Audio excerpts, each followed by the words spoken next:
First introduce yourself Right. and what we're doing. Yeah, sure. Okay. I guess What's your name? we're all part of the dish technologies.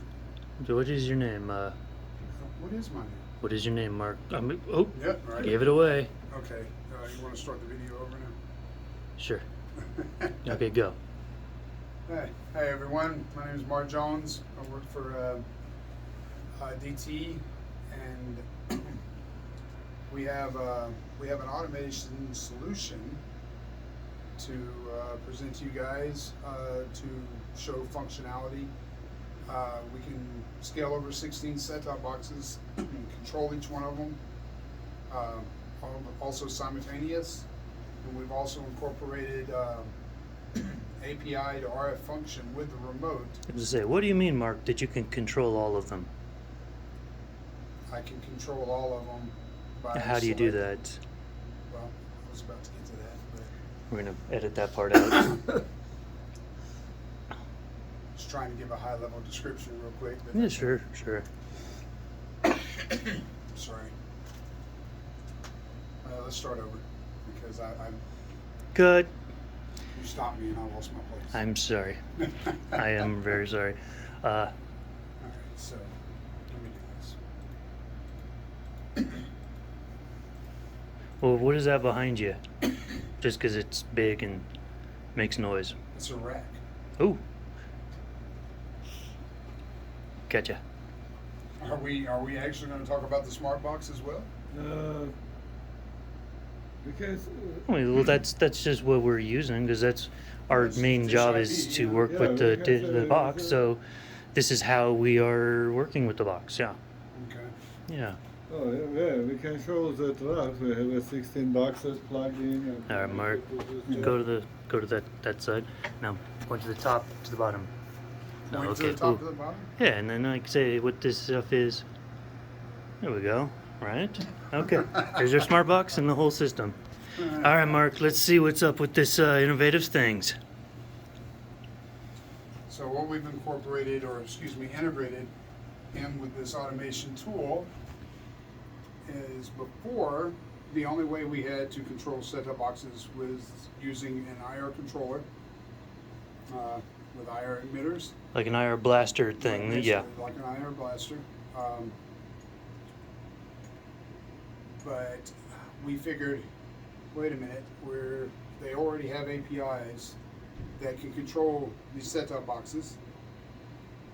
Why can't we incorporate those same APIs in with this automation studio? And why did we even want to do that? Well, basically nobody really at home uses the RF function, Absolutely. so why should we use it?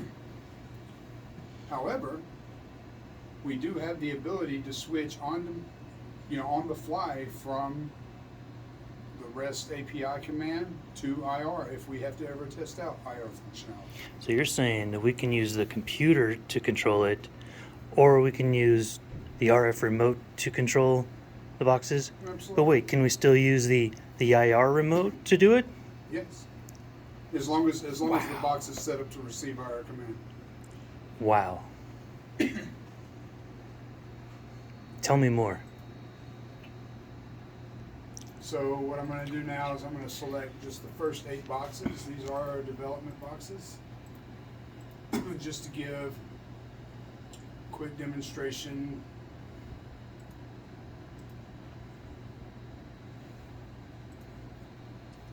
So right now, what are you using? We're So I using- think we're if we using point, if API. we look at the part over here, it says we're using Right here where it says command type, REST command, REST that means command. we're using the API. Gotcha. However, I can also go here, I can change it to IR command. Verify my IR server is running. And hit back. Ooh. And that's using the IR now. That is using the IR, and if you want to see for sure, I'll do the same thing here, and you'll see all 8 of those lights flash whenever I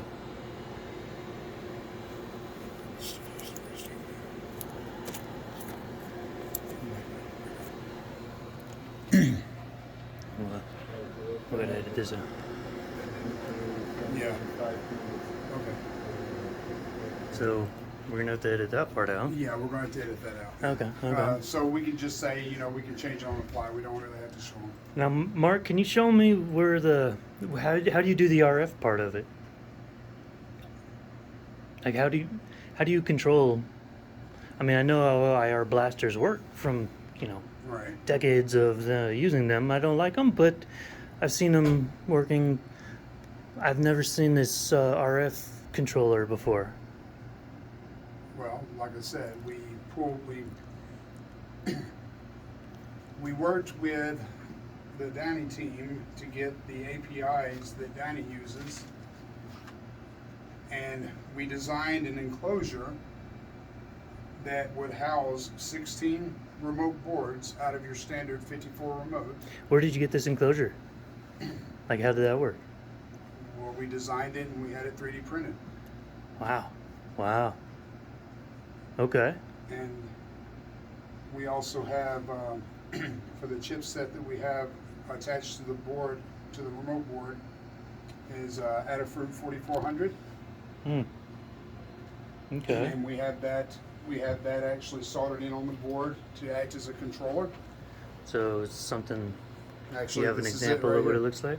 Oh, nice. This is it. Is it that little thing? Little, yeah, it's like a little microcontroller. Wow.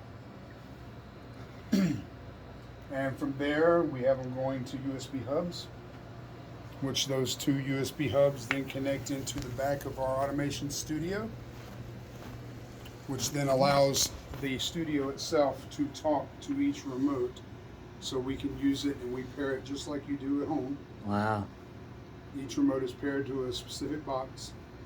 So the studio just talks to the remote, just like pushing a button. That's how it works. Yeah. Wow. That's exactly how it It's amazing. works. And we are currently working on some other innovative things, but that's kind of where we're at now. Like I said, each automation studio that we have has the availability to test across 16 boxes at once. And the next big thing that's going to be coming is going to be our web-based GUI. Web-based GUI. I like the idea of that. All right. Well, thank you, Mark. You've been very informative. And Aram, and this is Jacob signing out. Thank you guys. Yeah. Bye. Oh, that's all.